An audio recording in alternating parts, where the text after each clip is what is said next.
불자님들 안녕하십니까? 오늘 아침 따뜻한 차 한 잔을 들고 창밖을 바라보고 있는데 바람이 천천히 흔드는 나뭇잎을 보며 문득 이런 생각이 스쳤습니다. 우리는 과연 부처님을 얼마나 알고 있을까? 우리는 불단 앞에서 합장합니다. 매주 법당에 나와 예불하고 연불하고 절도 올립니다. 하지만 정작 부처님이 어떤 마음으로 이 세상을 바라보셨는지, 어떤 고뇌 속에서 길을 찾으셨는지, 어떤 선택을 통해 깨달음에 도달하셨는지 깊이 생각해 본 적 있으셨습니까? 어느 날 한 보살님께서 제게 이런 말씀을 하셨습니다. 스님, 부처님은 너무 위대해서 도저히 저와는 같은 존재로 느껴지지 않습니다. 혹시 공감되십니까? 어쩌면 우리도 마음속에서 이렇게 생각했을지 모릅니다. 부처님은 완전한 분이고 나는 부족한 인간이다. 나는 평범한 사람이라 깨달음은 먼 이야기다. 하지만 정말 그럴까요? 세존께서는 금빛 몸을 지닌 신이 아니라 우리와 똑같이 태어나고 똑같이 아프고 똑같이 괴로워했던 인간이었습니다. 다만 그 고통에 무릎 꿇지 않고 해답을 끝까지 찾으신 분이었을 뿐입니다. 그래서 저는 오늘 이런 시간을 준비했습니다. 사람 석가모니의 삶 속에서 오늘을 비추어 보기. 부처님의 이야기는 2600년 전의 옛날 동화가 아닙니다.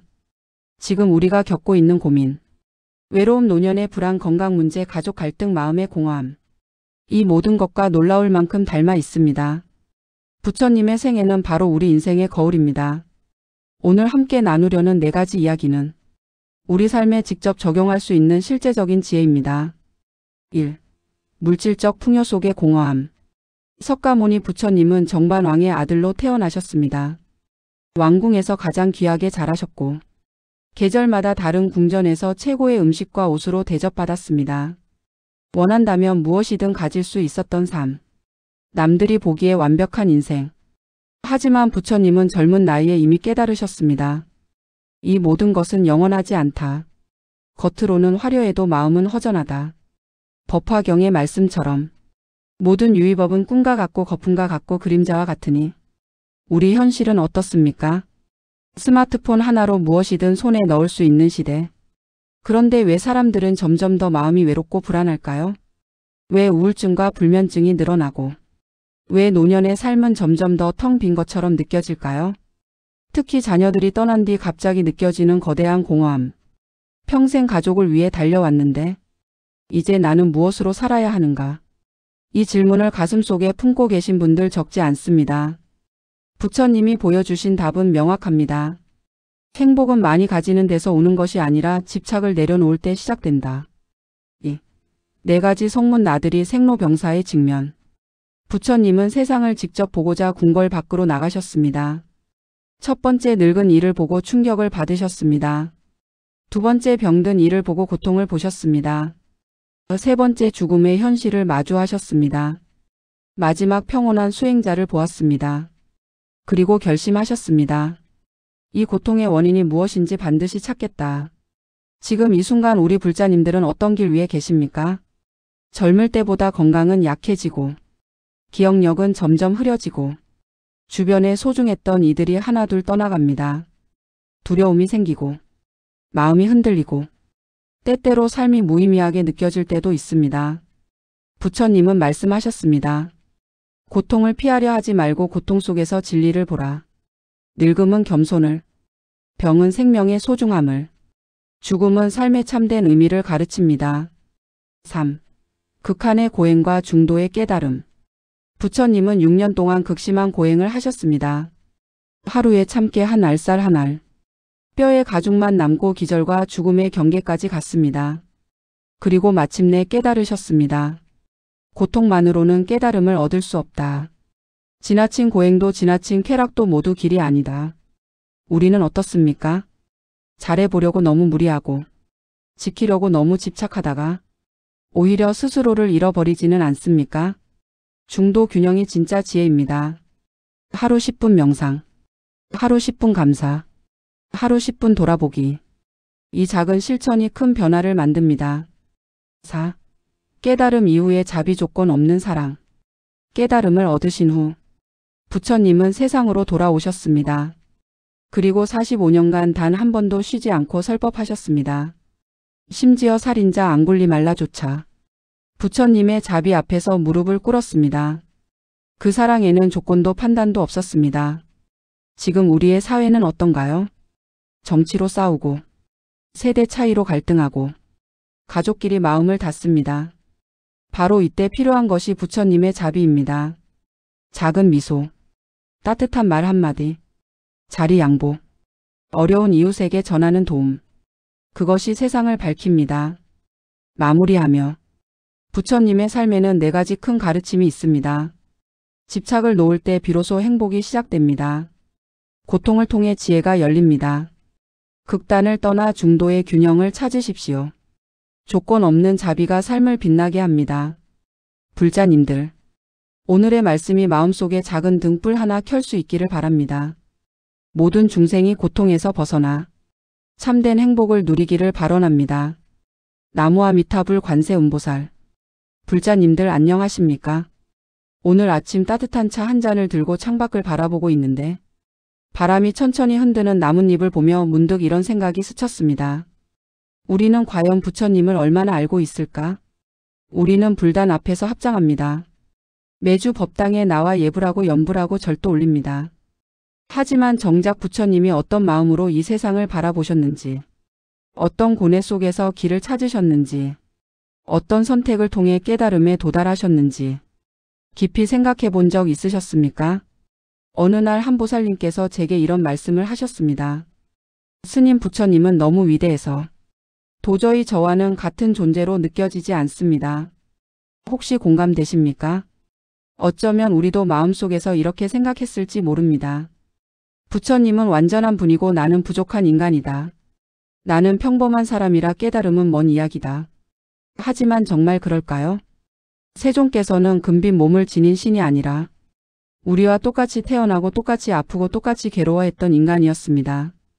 다만 그 고통에 무릎 꿇지 않고 해답을 끝까지 찾으신 분이었을 뿐입니다. 그래서 저는 오늘 이런 시간을 준비했습니다. 사람 석가모니의 산속에서 오늘을 비추어 보기. 부처님의 이야기는 2600년 전의 옛날 동화가 아닙니다. 지금 우리가 겪고 있는 고민, 외로움, 노년의 불안, 건강 문제, 가족 갈등, 마음의 공허함. 이 모든 것과 놀라울 만큼 닮아 있습니다. 부처님의 생애는 바로 우리 인생의 거울입니다.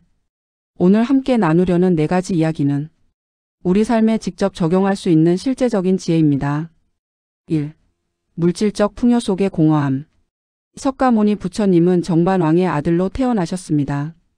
왕궁에서 가장 귀하게 자라셨고 계절마다 다른 궁전에서 최고의 음식과 옷으로 대접받았습니다. 원한다면 무엇이든 가질 수 있었던 삶.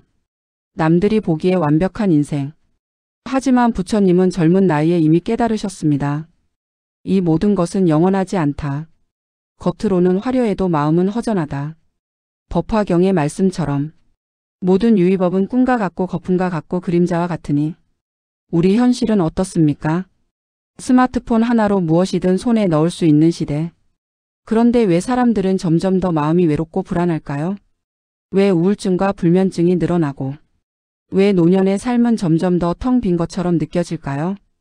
특히 자녀들이 떠난 뒤 갑자기 느껴지는 거대한 공허함. 평생 가족을 위해 달려왔는데 이제 나는 무엇으로 살아야 하는가? 이 질문을 가슴속에 품고 계신 분들 적지 않습니다. 부처님이 보여주신 답은 명확합니다. 행복은 많이 가지는 데서 오는 것이 아니라 집착을 내려놓을 때 시작된다. 2. 4가지 성문 나들이 생로병사의 직면. 부처님은 세상을 직접 보고자 궁궐 밖으로 나가셨습니다. 첫 번째 늙은 이를 보고 충격을 받으셨습니다. 두 번째 병든 이를 보고 고통을 보셨습니다. 세 번째 죽음의 현실을 마주하셨습니다. 마지막 평온한 수행자를 보았습니다. 그리고 결심하셨습니다. 이 고통의 원인이 무엇인지 반드시 찾겠다. 지금 이 순간 우리 불자님들은 어떤 길 위에 계십니까? 젊을 때보다 건강은 약해지고 기억력은 점점 흐려지고 주변에 소중했던 이들이 하나둘 떠나갑니다. 두려움이 생기고 마음이 흔들리고 때때로 삶이 무의미하게 느껴질 때도 있습니다. 부처님은 말씀하셨습니다. 고통을 피하려 하지 말고 고통 속에서 진리를 보라. 늙음은 겸손을, 병은 생명의 소중함을, 죽음은 삶의 참된 의미를 가르칩니다. 3. 극한의 고행과 중도의 깨달음. 부처님은 6년 동안 극심한 고행을 하셨습니다. 하루에 참깨 한 알쌀 한 알. 뼈에 가죽만 남고 기절과 죽음의 경계까지 갔습니다. 그리고 마침내 깨달으셨습니다. 고통만으로는 깨달음을 얻을 수 없다. 지나친 고행도 지나친 쾌락도 모두 길이 아니다. 우리는 어떻습니까? 잘해보려고 너무 무리하고 지키려고 너무 집착하다가 오히려 스스로를 잃어버리지는 않습니까? 중도 균형이 진짜 지혜입니다. 하루 10분 명상, 하루 10분 감사, 하루 10분 돌아보기. 이 작은 실천이 큰 변화를 만듭니다. 4. 깨달음 이후에 자비 조건 없는 사랑. 깨달음을 얻으신 후 부처님은 세상으로 돌아오셨습니다. 그리고 45년간 단 한 번도 쉬지 않고 설법하셨습니다. 심지어 살인자 앙굴리말라조차 부처님의 자비 앞에서 무릎을 꿇었습니다. 그 사랑에는 조건도 판단도 없었습니다. 지금 우리의 사회는 어떤가요? 정치로 싸우고, 세대 차이로 갈등하고, 가족끼리 마음을 닫습니다. 바로 이때 필요한 것이 부처님의 자비입니다. 작은 미소, 따뜻한 말 한마디, 자리 양보, 어려운 이웃에게 전하는 도움. 그것이 세상을 밝힙니다. 마무리하며 부처님의 삶에는 4가지 큰 가르침이 있습니다. 집착을 놓을 때 비로소 행복이 시작됩니다. 고통을 통해 지혜가 열립니다. 극단을 떠나 중도의 균형을 찾으십시오. 조건 없는 자비가 삶을 빛나게 합니다. 불자님들, 오늘의 말씀이 마음속에 작은 등불 하나 켤 수 있기를 바랍니다. 모든 중생이 고통에서 벗어나 참된 행복을 누리기를 발언합니다. 나무아미타불 관세음보살.